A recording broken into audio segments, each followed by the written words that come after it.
Hey, Brandon Cruz here. The topic today is going to be growing income inequality and being a problem for our business and society. I'm going to be for the topic on this debate, and we'll go ahead and get started. So basically, income inequality in a specific country, we'll say U.S., the United States, is the difference in from the poorest population of the country to the richest population of the country.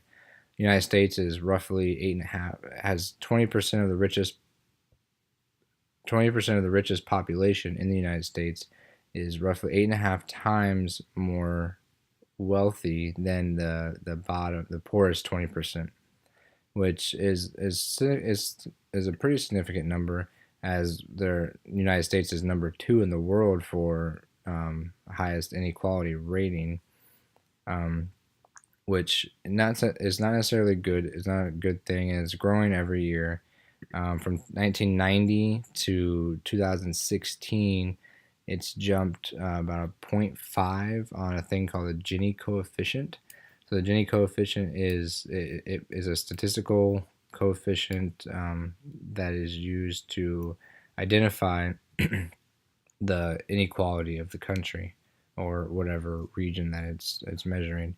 So a zero basically expresses perfect equality, so everybody makes the same income, and a one expresses the maximal inequality, which is as much as deviation as it can go, and we're right at around 0.45% as of 2016, which is about halfway there.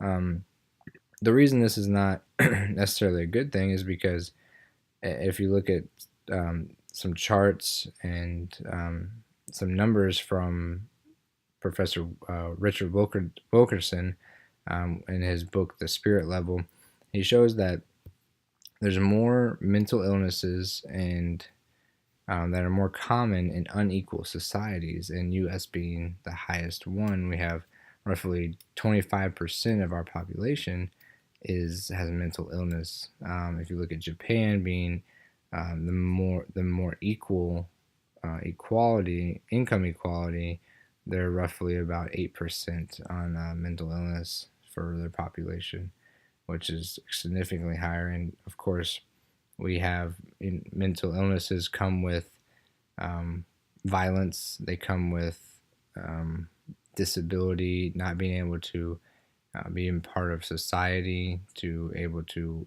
join the workforce and contribute to our society. And they cost more money to be able to support them in society.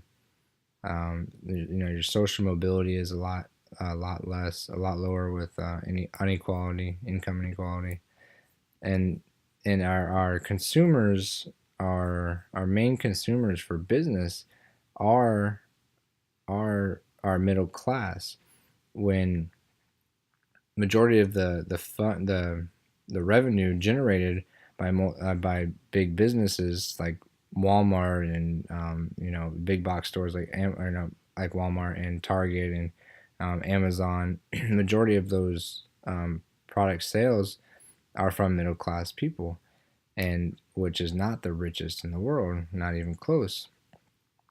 And if the income inequality is so far apart, and the middle class keep um, you know generating less revenue and less income every year, then they're going to be unable to support economic growth and and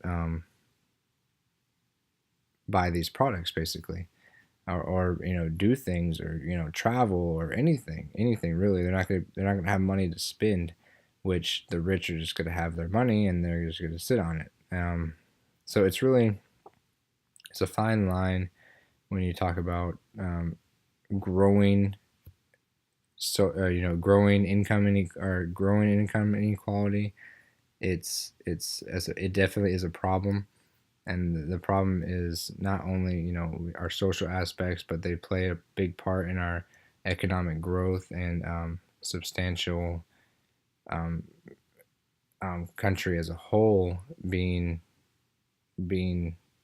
just growing and being together and having support, and there's not really, it's very difficult to kind of explain, really. It's more, it causes a lot more problems, it seems, according to all the facts and the charts. And you look at other countries that are more equal in income, they're not worried about buying the next thing, or buying, or having the stressors and things in life that that they want to they want to be just like the guy next door that has, you know $20 million, or whatever the case may be.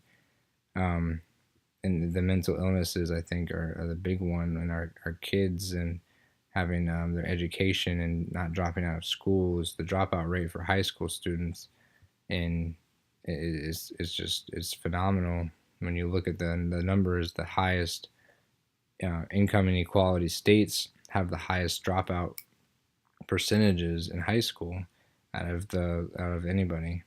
So it's definitely a problem. It's definitely something that I haven't found how to solve at this point, and it doesn't look like um, our government officials or any or economists or anybody really have found a good way to solve it. But I mean, they raise taxes, they do things like that to try to even the playing field.